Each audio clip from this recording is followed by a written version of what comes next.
this lovely little Orkney 16 plus strike liner is still available. It's got a 30 Tohatsu fuel injected power tilt and trim engine. It has had a full going over by us. The trailer's been serviced, the engine's been serviced.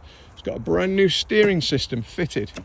It's got a tonneau cover, and inside she has got rev counter. It's got some electronics in that silver box that take up those two spaces there.